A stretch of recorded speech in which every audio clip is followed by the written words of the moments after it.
Ya, baik. Bismillahirrahmanirrahim. Assalamualaikum warahmatullahi wabarakatuh. Waalaikumsalam Waalaikumsalam warahmatullahi warahmatullahi wabarakatuh. wabarakatuh. Selamat malam, Bapak Ibu semuanya. Malam. Malam, Ibu. Semoga kita semua masih diberikan kesehatan. Sebelum kita melakukan kegiatan, marilah kita berdoa bersama-sama dengan membaca basmalah. Bismillahirrahmanirrahim. Bismillahirrahmanirrahim. Baik, karena ini sudah malam ya, saya punya ice breaking nih Bu, Bapak. Jadi nanti ice breaking sederhana, biar kita lebih semangat lagi dan lebih fokus dalam mengikuti kegiatan ini. Yang pertama yaitu untuk meningkatkan rasa semangat ya. Semangat itu ada 3 suku kata, ada se, ma, ngat. Ketika saya begini berarti itu se. Ketika begini ma. Dan gini berarti ngat. Ya, baik. Bisa dipahami Bu, Bapak? Bisa. Ya, baik. Se.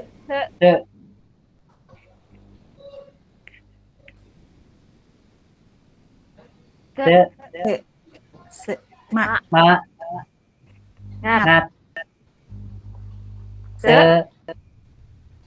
Ngat. Ngat. Ma. Ngat. Se. Ma. Se. Ngat. Ma. Se. Ma. Baik. Terima kasih partisipasinya Bapak Ibu. Berarti belum fokus ya. Ya nggak apa-apa ya. Itu hanya biar menimbulkan rasa semangat Bapak Ibu ya. Baik. Pada kesempatan kali ini izinkan saya mempresentasikan materi yang akan saya sampaikan.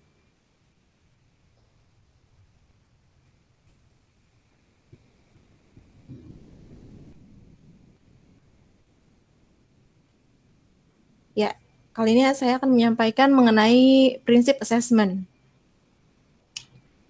Sebelum ke materi, apakah Bapak Ibu sudah mengetahui apa itu assessment? Penilaian,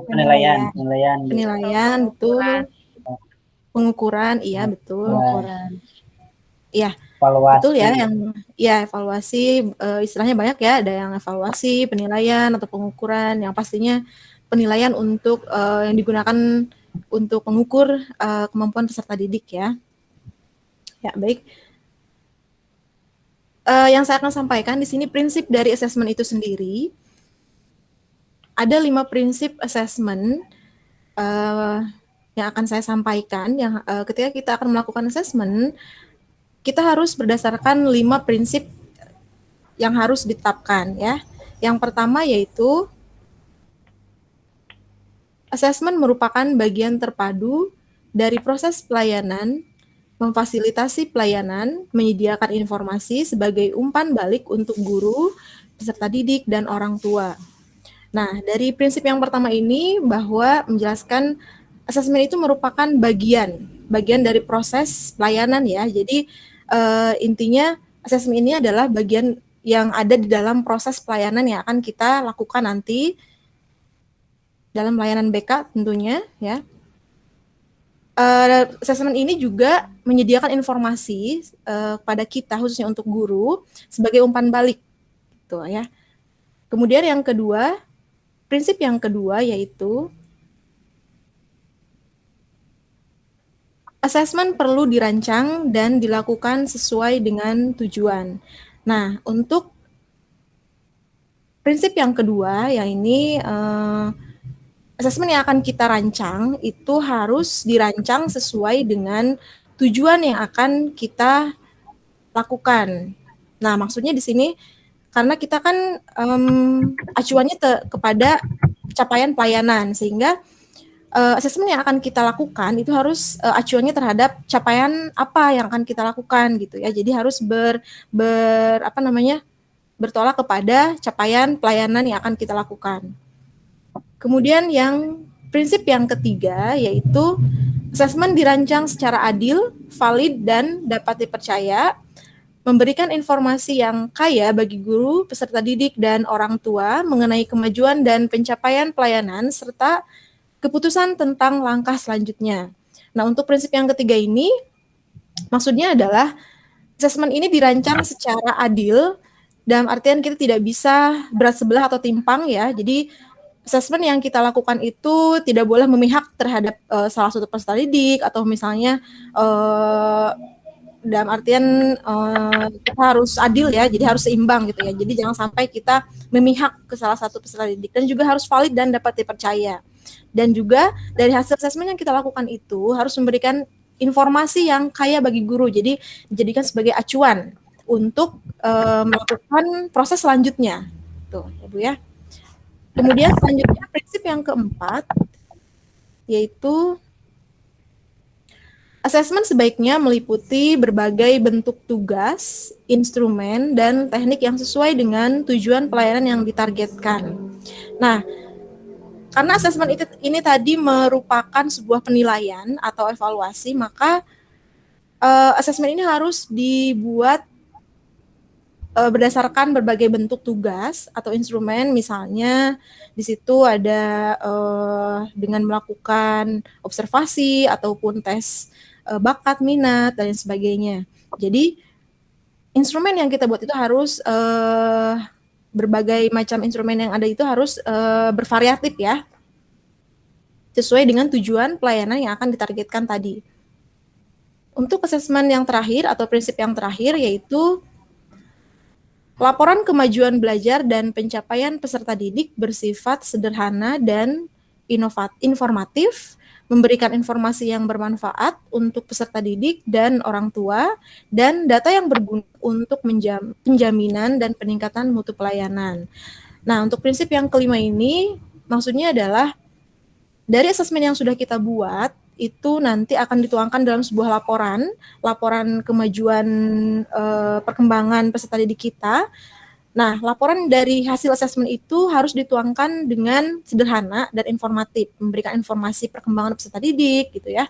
Jadi informasi ini sangat bermanfaat untuk peserta didik itu sendiri, baik itu orang tuanya, walinya, dan untuk kita sendiri sebagai guru gitu ya, dan dijadikan sebagai acuan bahwa ini loh peserta didik kita sudah mencapai peningkatan yang signifikan. Nah, jadi ada laporan khusus dari asesmen yang kita lakukan. Seperti itu, Bapak Ibu.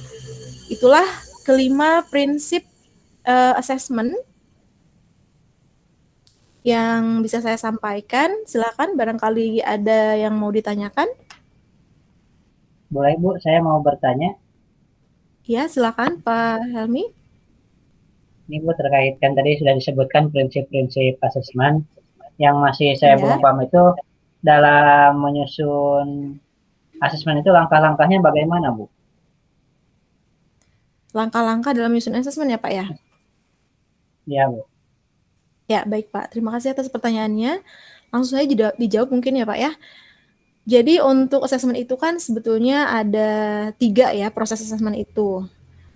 Nah, untuk 3 proses itu, yang pertama yaitu kan ada 3 jenis ya Pak ya, ada 3 jenis asesmen. Yang pertama yaitu adalah asesmen diagnostik, kemudian setelah asesmen diagnostik ada asesmen proses atau asesmen formatif, dan yang terakhir adalah asesmen sumatif atau asesmen hasil. Nah, cara melakukannya atau langkahnya adalah yang pertama mengidentifikasi dulu Pak. Kita harus mengidentifikasi dulu data yang dibutuhkan untuk menyusun program yang akan kita lakukan. Jadi setelah kita melakukan menentukan data yang ada, nah kita nanti akan harus mengidentifikasi data yang sudah kita dapatkan.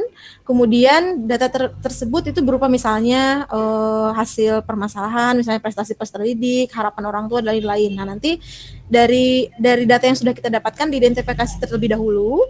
Kemudian proses yang kedua atau langkah yang kedua yaitu memilih instrumen pengukuran data sesuai dengan kebutuhan. Nah, ini instrumen yang digunakan itu bisa berupa tes maupun non-tes. Kalau berupa tes itu misalnya contohnya tes kemampuan bakat dan minat gitu, kemudian tes kepribadian dan lain sebagainya. Nah, kemudian teknik yang non-tes itu contohnya misalnya wawancara, observasi, biografi, autobiografi, dan lain sebagainya.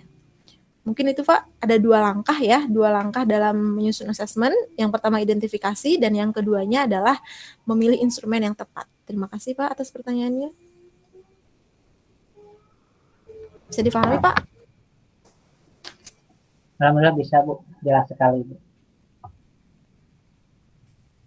Ada lagi mungkin yang mau menanggapi atau mau bertanya? Silakan yang lain, ada yang Cukup. mau menanya. Cukup, kayaknya cukup Bu. Jelas saja. Cukup ya. Ya, atau ada yang mau memberikan kesimpulan dari materi prinsip assessment ini? Sebelum ditutup ya, Pak, Ibu. Ya, pada dasarnya dalam menyusun asesmen itu harus betul-betul memperhatikan prinsip-prinsip yang ada agar hasil yang didapat itu memang sesuai dengan apa yang kita harapkan ya. Jadi kita tidak salah dalam melakukan asesmen atau melakukan penilaian. Mungkin itu saja Bu kesimpulan yang bisa saya tangkap dari materi kali ini. Ya, terima kasih Pak Helmi. Ya betul ya, kesimpulannya intinya kita harus bisa menentukan asesmen yang tepat untuk mengukur ketercapaian peserta didik kita. Karena mungkin peserta didik itu memiliki keunikan yang berbeda-beda ya. Jadi sehingga kita harus bisa menentukan asesmen yang tepat seperti itu. Berdasarkan 5 prinsip yang tadi, gitu, Pak ya. Terima kasih Bapak Ibu atas waktunya. Sebelum kita tutup kegiatan ini, marilah kita bersama-sama membaca hamdalah.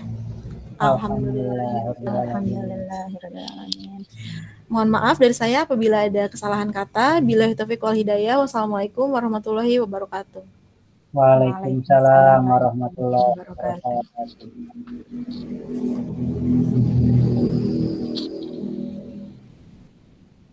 Yeay.